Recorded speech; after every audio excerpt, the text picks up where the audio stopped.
Alkitab setahun hari ke-339, 5 Desember dari Mazmur 139. Untuk pemimpin biduan Mazmur Daud, Tuhan, Engkau menyelidiki dan mengenal aku. Engkau mengetahui kalau aku duduk atau berdiri. Engkau mengerti pikiranku dari jauh. Engkau memeriksa aku kalau aku berjalan dan berbaling. Segala jalanku kau maklumi. Sebab sebelum lidahku mengeluarkan perkataan, sesungguhnya semuanya telah kau ketahui ya Tuhan. Dari belakang dan dari depan engkau mengurung aku, dan engkau menaruh tanganmu ke atasku. Terlalu ajaib bagiku pengetahuan itu. Terlalu tinggi, tidak sanggup aku mencapainya. Kemana aku dapat pergi menjauhi rohmu? Kemana aku dapat lari dari hadapanmu? Jika aku mendaki ke gunung, engkau di sana. Jika aku menaruh tempat tidurku di dunia orang mati, di situ pun engkau. Jika aku terbang dengan sayap pajar dan membuat kediaman di ujung laut, juga di sana tanganmu akan menuntun aku, dan tangan kananmu memegang aku. 1 Yohanes 5. Setiap orang yang percaya bahwa Yesus adalah Kristus lahir dari Allah. Dan setiap orang yang mengasihi Dia yang melahirkan, mengasihi juga Dia yang lahir daripadanya. Inilah tandanya bahwa kita mengasihi anak-anak Allah, yaitu apabila kita mengasihi Allah serta melakukan perintah-perintahnya. Sebab inilah kasih kepada Allah, yaitu bahwa kita menuruti perintah-perintahnya. Perintah-perintahnya itu tidak berat, sebab semua yang lahir dari Allah mengalahkan dunia. Dan inilah kemenangan yang mengalahkan dunia, iman kita. Siapakah yang mengalahkan dunia? Selain daripada dia yang percaya bahwa Yesus adalah anak Allah. Inilah dia yang telah datang dengan air dan darah, yaitu Yesus Kristus, bukan saja dengan air tetapi dengan air dan dengan darah. Dan rohlah yang memberi kesaksian, karena roh adalah kebenaran. Sebab ada 3 yang memberi kesaksian di dalam sorga, Bapa, Firman, dan Roh Kudus. Dan ketiganya adalah satu. Dan ada 3 yang memberi kesaksian di bumi, roh dan air dan darah, dan ketiganya adalah satu. Kita menerima kesaksian manusia, tetapi kesaksian Allah lebih kuat. Sebab demikianlah kesaksian yang diberikan Allah tentang anaknya. Barang siapa percaya kepada anak Allah, ia mempunyai kesaksian itu di dalam dirinya. Barang siapa tidak percaya kepada Allah, ia membuat dia menjadi pendusta. Karena ia tidak percaya akan kesaksian yang diberikan Allah tentang anaknya. Dan inilah kesaksian itu. Allah telah mengaruniakan hidup yang kekal kepada kita. Dan hidup itu ada dalam anaknya. Barang siapa memiliki anak,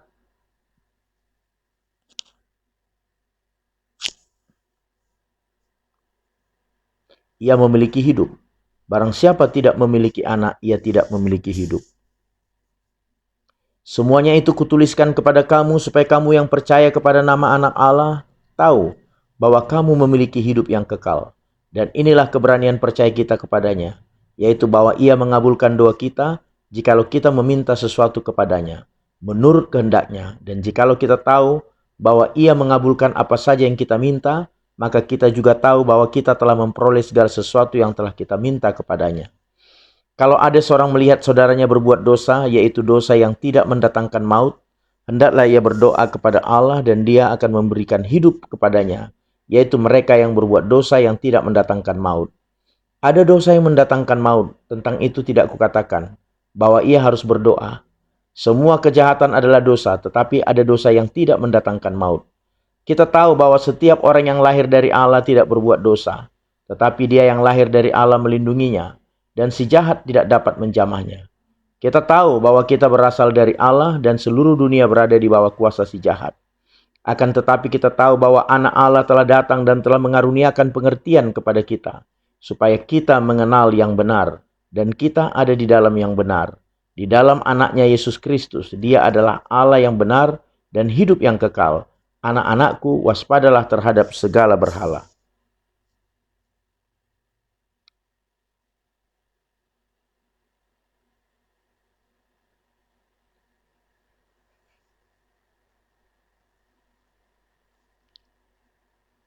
Perjanjian Lama Daniel 11 hingga 12. Raja itu akan berbuat sekehendak hati, ia akan meninggikan dan membesarkan dirinya terhadap setiap Allah. Juga terhadap Allah yang mengatasi segala Allah, ia akan mengucapkan kata-kata yang tak senonoh sama sekali. Dan ia akan beruntung sampai akhir murka itu. Sebab apa yang telah ditetapkan akan terjadi, juga para Allah nenek moyangnya tidak akan diindahkannya. Baik pujaan orang-orang perempuan maupun Allah manapun juga tidak akan diindahkannya. Sebab terhadap semuanya itu ia akan membesarkan diri. Tetapi sebagai ganti semuanya itu ia akan menghormati dewa benteng-benteng.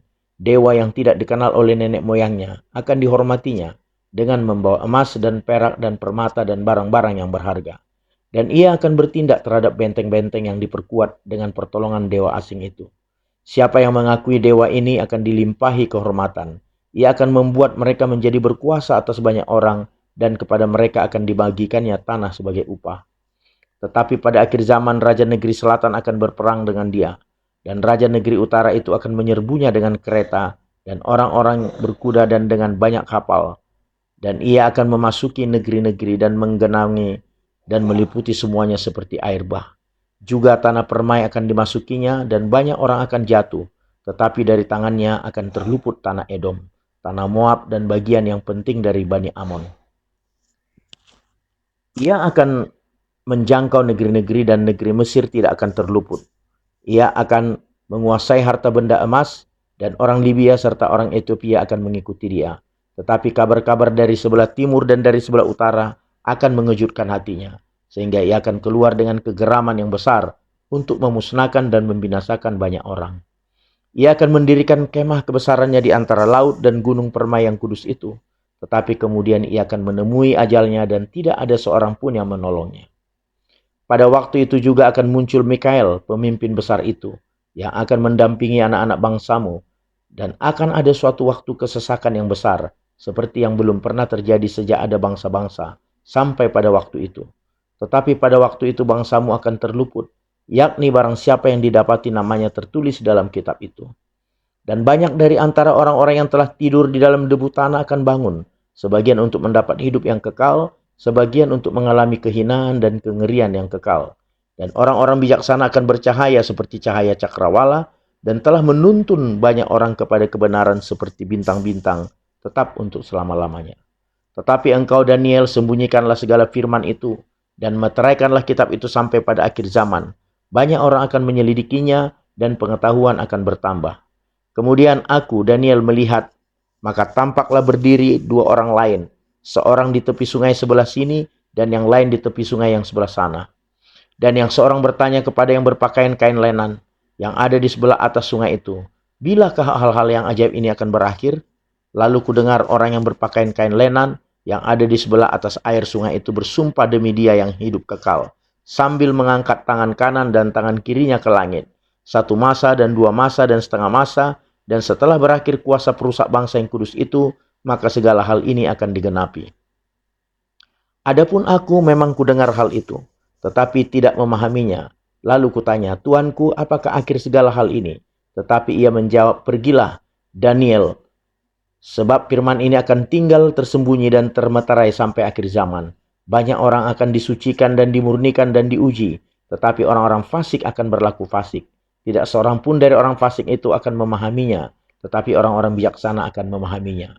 Sejak dihentikan korban sehari-hari dan ditegakkan dewa-dewa kekejian yang membinasakan itu, ada 1290 hari. Berbahagialah orang yang tetap menanti-nanti dan mencapai 1335 hari. Tetapi engkau pergilah sampai tiba akhir zaman dan engkau akan beristirahat dan akan bangkit untuk mendapat bagianmu pada kesudahan zaman. Amin.